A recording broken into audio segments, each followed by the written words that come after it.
మీ business ఏదైనా మీ ఊర్లో promotion చేయాలంటే అది సుమన్ టీవీతోనే సాధ్యం. ఇప్పుడే సంప్రదించండి. శ్రీ గణేశాయ నమః. శ్రీరామ పరబ్రహ్మణే నమః. నేడే శ్రీ సీతారామచంద్ర స్వామి యొక్క కళ్యాణం. వియ్యాల వారు వచ్చేశారు మిథిలా నగరానికి. జనక భూపతికి ఎక్కడ ఆరాటంతోని మనసు సలపడలేదు. పనుల ఒత్తిడి. అందరికీ ఆజ్ఞలిస్తున్నాడు. ఉదయారంభం వేళల్లా మందంగా మోగుతున్నాయి సన్నాయి మేళాలు. ఎక్కడెక్కడో అతిథులకు అన్ని సౌకర్యాలు సమకూరుస్తున్నారు సేవక జనావళి అంతయు. ఎవ్వరు వచ్చిననేమి అందరికీ అతిథి సత్కారాలు చాలా సౌలభ్యంగా అందుతున్నాయి. అందరు కూడా చాలా సంతోషంగా ఉన్నారు. ఎంతో హడావిడి, చెప్పలేనంత ఉత్కంఠత. ఇంకా సేపట్లో శ్రీరామచంద్ర స్వామికి మహాలక్ష్మి రూపమైనటువంటి సీతామహాతల్లికి వివాహము. కొట్లమనే ఒక రోజు ముందుగానే ఎంతో సంతోషంగా వియ్యాల వారిని ఎదుర్కొని తెల్లవారి అరుణోదయానికి ముందే కొట్లం అనేటువంటి ఒక శుభ కార్యక్రమాన్ని మంగళ స్నానాల కంట ముందు నిర్వహిస్తారు. భారతదేశం వ్యవసాయకమైన భూమి. జనక మహారాజు స్వయంగా వ్యవసాయం నెరిపినవాడు. వ్యవసాయకమైన వస్తువులను ఆహార ఉత్పత్తికి సంబంధించిన ఉలూకాదేవి అని మనము చాటలను, మన సాంప్రదాయంలో రోకళ్లను, రోళ్లను ముందుగా పూజిస్తాము. దానినే కొట్లం అనే కార్యక్రమంగా చేస్తాము. పసుపు దంచడాలు, పిండి విసరడాలు, చెరగడాలు, వడ్లు దంచడాలు తలంబ్రాల కోసమని, నూతన వధూవరులకు నలువు పిండి దంచడాలు, అది 10 మంది ముత్తేదలకు పసుపు కుంకుమ సౌభాగ్య ద్రవ్యాలు, నలుగు పిండి పసుపు దంచిన పిండిని స్నానార్థమై పరిమళాలు అద్దినటువంటి కలిపినటువంటి తైలాన్ని తలస్నానానికై మంగళ ద్రవ్యమైనటువంటి పసుపు కుంకుమలతో పాటు మంగళాభరణమైనటువంటి పెళ్లి పచ్చలు గాజులను పంచడము పురాతనమైన కాలం నుండి, అంటే త్రేతాయుగ కాలం నుండి కూడా నేటికి పరంపరంగా తరతరంగా వస్తున్నటువంటి సదాచారం మన వివాహ వ్యవస్థలో. అలాగా జనక మహారాజు యొక్క సభా మండపంతమంతా చక్కటి మామిళాకు తోరణాలు, పాలికలు అంటే అలంకరించిన కుండలు, చక్కటి మేదరి చాపలు పరిచినటువంటి ఆ పచ్చటి పందిట్లో అనేకమైనటువంటి మంది సుహాసినులు కూర్చొని ఉన్నారు. మంగళవాద్యాలు మంచగా చక్కగా సన్నగా మోగుతున్నాయి. పెళ్లి పచ్చలు తొడుగుతున్నారు కన్యల నలుగురికిని. అలాగే సుగంధ ద్రవ్యాలు, పరిమళ ద్రవ్యాలన్నీ కూడా పంచుతున్నారు. రాజపురోహితులు శతానందులు ఉచ్చస్వరంతో వేద పఠనం అనుష్ఠిస్తున్నారు. మంగళారతులు ఇచ్చారు వధువులకు. ఉత్సాహభరితులై వాత్సల్యము నిండినటువంటి వత్సరకాల వియోగముని వీడి తన వత్సను చూడడానికి వచ్చిన దశరథ మహారాజు ఆనందాశ్రురాలంగా రామలక్ష్మణను ఆలింగనము చేసుకొని శిరము చుంబించి ఆ విల్లు విరిచిన వేళా విశేష శుభ గడియల మూలంగా తన 3 కుమారులకు జనక భూపతి యొక్క ఇంకొక కన్న కూతురు ఊర్మిళాదేవిని, అలాగే జనకుని తమ్ముడైనటువంటి క్షీరధ్వజుని కూతుళ్ళు మాండవిక శతకీర్తులను భరత శత్రుఘ్నులకు, లక్ష్మణ స్వామికి ఊర్మిళాదేవిని నిశ్చయమనరించుకొని 2 రోజుల వ్యవధిలో వివాహ సుముహూర్తాన్ని నిర్ణయించారు. చక్కగా అలంకృతులైనటువంటి రామ లక్ష్మణ భరత శత్రుఘ్నులకు ఎన్నో యజ్ఞయాగాదుల నుంచి భూదానాలు, గోదానాలు, స్వర్ణదానాలు తన అచ్చములు అంటే తన పిల్లల చేత చేయించాడు. అక్కడ ఉన్న రాజపురోహితులకు, బ్రాహ్మణోత్తములకు దశరథ మహారాజు విడిదింటనే ఇవన్నీ చేయిస్తున్నారు. ఇంకా తరగని ప్రవాహమై వస్తున్నారు అయోధ్యవాసులంతా వివాహ వేదికకు. అలాగా ఎంతో కిక్కిరిసినటువంటి వివాహ వేదిక. ఎంతమంది వచ్చినా కూడా ఎక్కడా కూడా ఒక వేద ఘోషణలు తప్పితే అనవసరమైన మాటలు లేక ఎంతో నిశ్శబ్దంగా మంగళకరమైనటువంటి శృతివచనాలతోని, మంగళ ద్రవ్యాల పరిమళాలతోని, మంగళ వాయిద్యాలతోని సుసంపన్నంగా ఉంది జనక మహాపురి. అందులో 4 మంచి ముత్యాల పసిడి మండపాలు, లేత కొబ్బరాకు, అరిటాకుల పచ్చని పందిళ్లు వేసి ఉన్నాయి. సుముహూర్తం వస్తుంది. అందరికీ, సుహాసినులందరికీ సౌభాగ్య ద్రవ్యాలు, మంగళాభరణాలు పంచుతున్నారు జనక పరివారం అంతా. ఇంతలోన శీతల పానీయాలు, ఉపహారాలు విడిదిళ్లలో అందిస్తున్నారు. ఎంతో అందమైన రామచంద్రుడు మన కళ్యాణ రాముడై ఇంకా మెరిసిపోతున్నాడు. అహల్య, అరుంధతి, అనసూయాది కాగల ముత్తైదువులందరూ కూడా రామచంద్రునికి తలకంటి సంపంగి తైలాలంటి చక్కగా తలంటులు పోసిన కైకా, సుమిత్ర, కౌసల్యాది మాతలు ఎంతో వాత్సల్యంగా తమ కుమారులను చూసుకొని మురిసిపోతూ నుదిరికి భాషికాలు కడుతున్నారు. ఇక్కడ సీతమ్మ తల్లికి శతానందుని ఉచ్చస్వర మంగళ వచనాలతోని సునైనాదేవి జనకుని యొక్క భార్య, సీతాదేవి యొక్క తల్లి, ఊర్మళాదేవికి కన్న తల్లి, దత్తవతి అనగా క్షీరధ్వజుని భార్య, జనక మహారాజు మరదలు, ఈ ఇద్దరు తోటికోడళ్ళు, అనేక మంది ముత్తైదువలు చక్కగా అలంకరిస్తున్నారు. సీతమ్మ తల్లికి సంపంగి తైలాలు అల్లారు, సాంబ్రాణి పొగలు వేశారు. ఆదిశేషు వంటి దీర్ఘశిఖలు జడలు అల్లారు. ఎంతో చక్కగా మెరిసిపోతున్నటువంటి ఆ పరమ పావని చూడడానికి కన్నులు వేలు చాలడం లేదు. బంగారు చేలములు కట్టారు, నడుములకు ఒడ్యాణాలు, కేయుడాది కంకణాలు, మణికట్టున మెరిసిపోవు అంగుళీయ కమ్ములు, కంఠహారము నుండి నడుము వరకు వేలాడు అనేక విధుల వజ్రహారాలు, చంద్రహారాలు, మువ్వల గొలుసులు మురిపంగా అద్దారు. చక్కని సింధూరపు వర్ణము రవికెను తొడిగారు, కంకణాలు అమరించారు, పూల జడలు వేశారు. ఎంతో సుందరంగా మెరిసిపోతున్నారు నలుగురు రాజకన్యకలు. అంతలోనే జనక మహారాజు దృష్టి తన కూతుళ్లపై పడి కన్నులలో ఒక అశ్రురేఖ ఉదయించింది. అయ్యో, ఇంత సౌందర్యవంతులే గలగలా ఆడుతూ చక్కగా నా ఇంటిని వసంతాన్ని చేశారే, ఇంకొక 2 రోజుల్లో ఈ పిల్లలంతా వెళ్ళి తమ అత్తగారిళ్ళకి వెళ్తారు, నా జనకపురి బోసిపోదా అని కన్న తండ్రి తమ కూతుళ్ల మీద ఎంత వాత్సల్యాన్ని పొందుతాడో. తమ కూతుళ్లకు శుభకార్యము జరుగుతోంది, వివాహము జరుగుతోంది, వరులను చేపట్టబోతున్నారని ఆనందం ఒక పక్కగా ఉంటే, అశ్రురేఖ మరొక పక్కగా బాధావీచికలు ముఖాన కమ్ముతున్నాయట. అన్నీ కూడా మనసులో దాచుకొని కడు గంభీరంగా సభా మండపానికి ఎగాడు. అనేక విధులు అలంకరించినటువంటి ఆ వివాహ వేదిక చూడముచ్చటగా ఉంది. 1000 కన్నులు సరిపోతులేవు. మిన్నంటినటువంటి పచ్చని పందిళ్ళు, ఇసుక వేస్తే రాలని జనావళి, ఎక్కడ చూసినా పరిమళ ద్రవ్యాల సువాసనలు, వివాహ పాలికలు, పుష్ప తలంబ్రాలకు నిలిపినటువంటి పసిడి పళ్ళెరాలు చూడముచ్చటగా ఉంది శ్రీ సీతారామాల కళ్యాణ వేదిక. మొగిలి పందిళ్ల వాసనలు, సుపరిమళాల పుష్పాల తలంబ్రాలు పచ్చని పందిళ్ల మెరిసిపోతుండగా, వరుల నలుగురిని ముచ్చాల పల్లకీల శంఖభేరీ నాదాల మంగళవాద్యాల కొని వచ్చి సింహాసనాధిష్ఠింపజేసి అర్ఘ్యపాదులిచ్చాడు జనక భూపతి. నలుగురు రాకుమారులు వరసింహాసనాన్ని అధిష్ఠించి కూర్చోగానే పసిడి పళ్ళెరాల వాళ్ల కాళ్ళని చరణాల నుంచి సునైనాదేవి బంగారు కలశంతో నిరిపోయగా జనక భూపతి హరిపాదాలు కడుగుతున్నాడు. ఆహా, ఎంత పుణ్యజీవి జనక భూపతి! సాక్షాత్ శ్రీమన్నారాయణ యొక్క చరణాలు కడిగి ఆ ఉదకాన్ని తలనిడుకుంటున్నాడు అని వశిష్ఠ మహర్షి, శతానందుడు గల మహర్షులందరూ ఆనందపడిపోతున్నారా? ఎంతో పూర్వజన్మ సుకృతం ఉంటనే కాని హరినామము దొరకదు, హరిపాదము దొరకకు. అటువంటి హరి కాళ్ళని, శ్రీమన్నారాయణ యొక్క చరణాలని పసిడి పళ్ళెరాన పెట్టి కడుగుతున్నాడే. అలనాడెన్నడో బలి చక్రవర్తి హరిపాదాన్ని కడిగాడు, సుతుడైన బ్రహ్మదేవుడు హరిపాదాన్ని కడిగాడు. అందుకే మనం అంటాము త్యాగరాయ కృతులు, బ్రహ్మ కడిగిన పాదము. ఆ పాదాన్ని మళ్ళీ జనక భూపతి కడుగుతున్నాడు. ఎంతటి అదృష్ట జీవి ఇతను అని ఆ ఋషులందరూ లోన మురిసిపోతున్నారు. ఇంతలోకే పూజ అయిపోయింది. అనేకమైన వస్తు కానుకలను సమర్పించి దారపోసి ఇక వధువుకై వెళ్తున్నారు. అక్కడ ఆది పరాశక్తి ని అర్చిస్తున్నటువంటి ఆది మహాలక్ష్మి స్వరూపము పచ్చని అక్షింతలతో మౌనంగా గౌరీ పూజ చేస్తోంది మన తల్లి సీతమ్మ తల్లి. మౌనవ్రతము చేసి మౌనంగా పతిని చేరడము సదాచారం. నేటి కాలంలో సీతాదేవి యొక్క కళ్యాణాన్ని చదువుకోవాలి, వినాలి. గౌరీ వ్రతాన్ని చేసుకున్నటువంటి వధుల నలుగురిని మేనమామ యుధాజిత్తు తీసుకొని వస్తున్నాడు. మేనత్తలు, చెల్లిలు, సఖులు అందరూ వెంటరాగా, ఇంతవరకు సీతమ్మ తల్లిని చాలా మంది చూడలేదు, అయోధ్యవాసులు అసలే చూడలేదు, ఇప్పుడే సభాముఖంగా చూస్తున్నారు.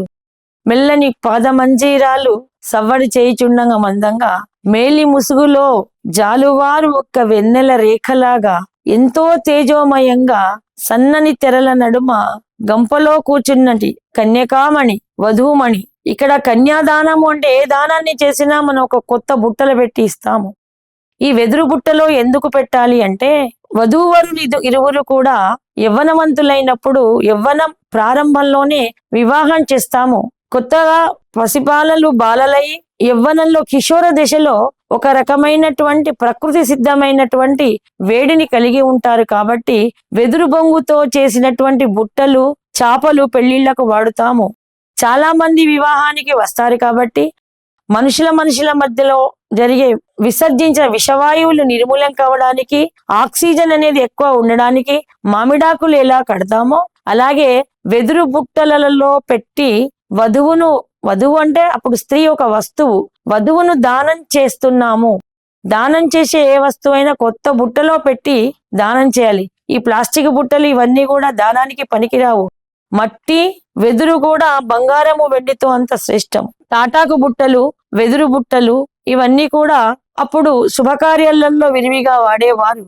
అందుకే మన సీతమ్మ తల్లికి పసుపు పారాణి రాసిన వెదురు బుట్టలో కూర్చోబెట్టి మేనమామ తన కుడి భుజంపై ఎత్తుకొని రాముల వారి ఎదురుగా ఉన్నటువంటి పీటపై అధిష్ఠింపజేశాడు ఆ బుట్టలో ఉన్న అమ్మవారిని. అలాగా వధువులు నలుగురు కూడా వారి వారికి నిశ్చయమైన వరుల ఎదుట సింహాసనాల మీద కూర్చోబెట్టారు. చాలా మంద్రంగా వశిష్ఠ వామ సదానందుల వారి యొక్క ఉచ్చరణ, కళ్యాణ మంత్రోచ్చరణ జరుగుతోంది. దశరథమహారాజు తన కోడళ్లను చూసుకొని మురిసిపోతున్నాడు. వీరులు ధీరులు సౌందర్యవంతులైనటువంటి తన అల్లుళ్ళ చూసుకొని మురిసిపోతున్నాడు జనక భూపతి. ఎక్కడెక్కడో రాజులందరూ వచ్చారు. ఆహా, ఎంతటి భాగ్యము ఈ జనక మహారాజుది అని ఇలాగో నలునోళ్లలా పొగుడుకుంటున్నారు, సంభాషణలు జరుపుకుంటున్నారు. దేవతాగణములన్నీ ఆది దంపతులు నేడు నూతనంగా మరి దంపతులవుతున్నారని అంతరంగాలు ఉప్పంగా చూస్తున్నారు. వివాహ విధినంతా జగమంతా చాలా మౌనంగా జరుగుతోంది వివాహ విధి. కంకణబద్దులైనటువంటి వధువులకి చేతులను వరుల చేతిలో ఉంచి ఎండుకుడకలో పచ్చి పాలు పెరుగు పోసి దారపోస్తున్నాడు జనక భూపతి తమ అల్లుళ్లకు తన కూతుళ్ళని. అలాగా మంత్రోచ్చరణలో పాణిగ్రహణము జరిగింది, కటిబంధనము జరిగింది. నాగలిని తలపై పెట్టి మంత్రోదకము జార విడిచాడు రామచంద్రుడు. ఇంకా తలంబ్రాల ఘట్టం వచ్చింది. అమ్మవారు తన గులాబీ చేతుల మంచి ముత్యాలు తీసేటప్పటికీ ఆమె యొక్క చేతి కిరణాల గోరింటాకు పెట్టుకున్నటువంటి చేతి కిరణాలు ఆ ముత్యాలమై ప్రస్ఫుటమై అవి కెంపులుగా మెరిసి నీలంపు రామచంద్రుని మేనిని తాకంగానే నీలాలుగా మారి నేల జాలువారాయట. అలాగా మనకు కవులు ఉపమానంతోని నవ రత్నాల ఎంత ఎక్కువగా వర్ణించారో మనకు తెలుస్తోంది.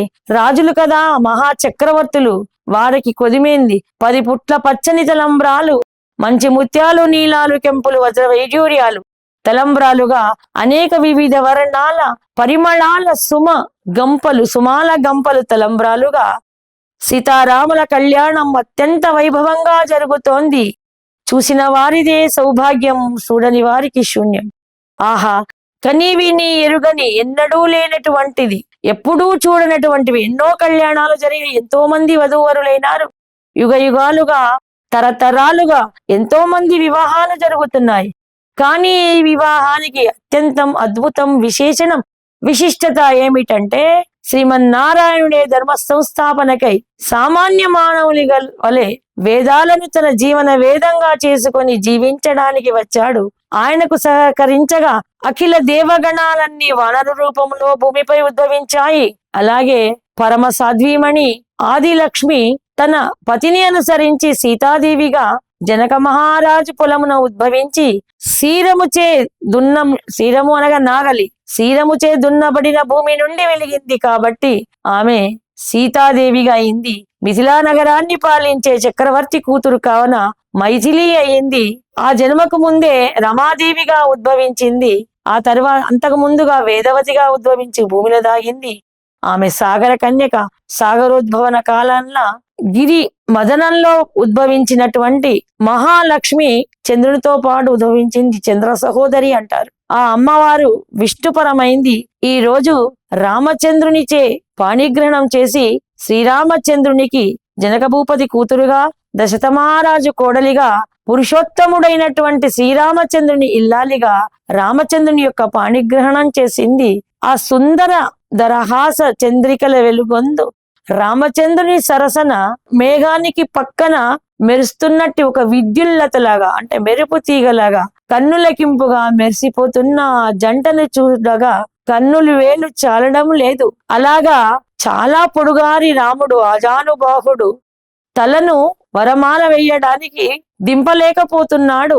పక్క వెనకకి వెళ్తున్నాడు. సీతను కొంచెం సతాయించాలనేటువంటి ఒక చిన్న చర్యతోని, ఒక మదన చర్యతోని అమ్మవారు చాలా చిన్నది, పొట్టిగా ఉంటుంది. సీతమ్మ తల్లి సౌకుమార్యంగా చిన్నదిగా ఉంటుంది.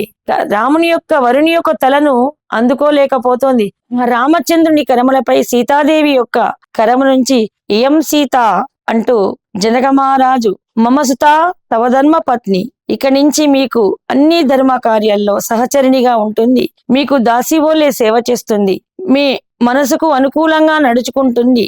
స్వామి, హే రామచంద్ర ప్రభో, నా తనైన సీతను ప్రేమారగా మీరు స్వీకరించండి అంటూ శతానందుల వారు పలుకుతున్న మంత్రోక్త వేదాలతో తను కూడా ఈ శ్లోకాన్ని చెప్పి రామచంద్రునికి ధారపోశారట. ఘనంగా మోగాయి మంగళవాద్యాలు. రామచంద్రమూర్తి సీతమ్మ వారి మెడలో పసుపు నూలుతాడుకు పెద్ద ముత్తైదులు పేరిన నూలుతాడికి చక్కటి మంగళసూత్రాలను కూర్చినటువంటి ఆ మాంగళ్యాన్ని 3 ముళ్ళుగా వేసి మాంగళ్యధార చేశాడు. కాలికి మట్టెలు తిరిగారు. ఈ శుభసూచకంగా సంతోషించిన జగమంతా ఏకమైన అంటులుగా ఆనందాశ్రులు రాలేటువంటి జనక భూపతి కన్నుల నుండి ఆనందాశ్రువులు సకల లోకావళి మీద నుండి సుమవర్షము ప్రఫుల్లంగా కురిసిందట. ఎంతో వైభవంగా ఘనంగా జరుగుతోంది శ్రీ సీతారాముల కళ్యాణం. ఎక్కడ చూసిన పరిమళ సువాసనలు వెదజల్లుతున్నాయి. పుష్పవర్షాలు. ఎంతో ఆనందమూర్తులైన 4 జంటలను జతగావించి ఏకపీఠాసనం చేసి బ్రహ్మముళ్ళు చేశారు. రాజపురోహితుడు శతానందుడు వినయంగా పెద్దలందరికీ నమస్కరించారు. 4 వధూవరులు సోపానము 7 అడుగులు నడిపించారు. అగ్నిహోమాలు కావించారు. అలాగా సీతారామచంద్రుని ఏకాశలు చేసి బ్రహ్మముడి వేసినటువంటి శతానంద మహా పురోహితుల వారు, వశిష్ఠ వామాదులు అందరూ కూడా ఆశోచన వచనాలు పలికారు. పెద్దలందరికీ నమస్కరించిన వధూవరులు ఇక వివాహం జరిగిన తర్వాత అప్పగింతలు జరిగాయి. వీడలేక సుతలను వీడుతున్న కన్న తండ్రి, తల్లిగారి బలగమంతా అశ్రులు కారుస్తున్నారు. వారి అందరి విషాద వీచికలను, విషాద ఛాయలను పారద్రోలాలని మన దశమహారాజు గత వార దినముల నుండి మేము మిథిలా నగరమున పూటకు వివిధ రకాల మధుర పదార్థాలతో భోజనము చేశాము కాబట్టి మేమంతా సుకుమారులమైన స్థూలకాయలమైతిమి. మా నగరం ఎంత ఇరుకాయే, మాకెంత నష్టమాయే, మేము త్వరగా వెళ్ళి మా నగరిని పెంచవలే అంటే వచ్చిన తన పురజనుల అయోధ్యవాసులు, తన కుమారులు వీళ్ళందరూ కూడా జనక భూపతి ఇచ్చినటువంటి గత వారం రోజుల విందును భుజించి స్థూలకాయలమైనామని ఒక చిత్రోక్తి వదిలి ఆ సీతమ్మను అప్పగించిన విషాద ఛాయల ఘట్టాన్ని కొంత రూపుమాపాడు. విందు జరుగుతోంది. పళ్ళెరాలలో ఎత్తైన దీపాలు మత్తు ధూపాల మధ్య వెయ్యాల వారికి విందు. సన్నని బియ్యము, చక్కని కందిపప్పు, కాగిన చారు, అప్పడాలు, వడియాలు, దప్పడాలు, పులిహోరలు, చేతి నిండు జిలేబీలు, రవ్వ లడ్డూలు, బూందీ లడ్డూలు, కోవాగుండ్లు, చక్కెర కేళీలు, మధుర పదార్థాలు ఎన్నెన్నో చేయించాడు జనక మహారాజు. అందరికీ సుభోజనాన్ని అందించారు. సున్నము కాచు, పచ్చని ఆకు, క్వచ్చ కప్పూరము నిండిన చిక్కని తాంబూలములను మధురముగా అందించారు. తాంబూల సేవనాలు శీతల పానీయాలు అయినాయి. ఇక తన రాజ్యానికే చక్రాలు వేసి తన కూతుళ్ళకి చక్కటి సారెను అందిస్తున్నాడా అన్నట్టుగా వేల రథాలు గట్టి గంపల ముత్యాలు, గంపల రత్నాలు, గంపల అంగుళీయకాలు 8 రథాలు ఒక్కొక్క కూతురికి వస్త్రభూషణాలను సారేగా పంపిస్తున్నాడు జనక భూపతి అయోధ్య నగరానికి. మాకెంత కరువు పోయిందయ్యా బాబు అన్నట్టుగా దశరథ మహారాజుగా చాలు అంటున్నా వద్దనకండి, నా వాత్సల్యము నా వత్సల మీద తీర్చుకునే అవకాశము నాకు ఇదియే కాదా, రేపటి నుంచి సూత్రము మారగానే గోత్రము మారి నా బాలికలు 4 మీ వశమైనారు, మీ వంశస్థులైనారు. నేను మరి నా వాత్సల్యాన్ని చూపుకునే అవకాశము మరి ఎక్కడ ఉంటుంది, మరి ఎప్పుడు? అందుకనే మనకి మా సాంప్రదాయంలో మనమడు పుట్టే వరకు తండ్రి అంటే వధువు యొక్క తండ్రి భోజనం చేయడని ముందే ఒక రోజు వియ్యంకుల విందు అని పెడతారు. ఇలాగా చక్కటి అనేకమైన సారెలు, ఆభరణాలు అల్లునికి కానుకలించి ఘనంగా సాగనంపారు రామచంద్రుని వెంట సీతమ్మ తల్లిని. ఇది శ్రీ సీతారాముల యొక్క కళ్యాణ ఘట్టం. విన్న వారికి విష్ణులోకము, చదివిన వారికి సత్యలోకము, చూసిన వారికి కన్నుల పండగ, మోక్ష మార్గము మరి జనమంబు లేదు పృథివిలోన. తారక నామ శ్రీ దశరథ రామ. జై శ్రీరామ్.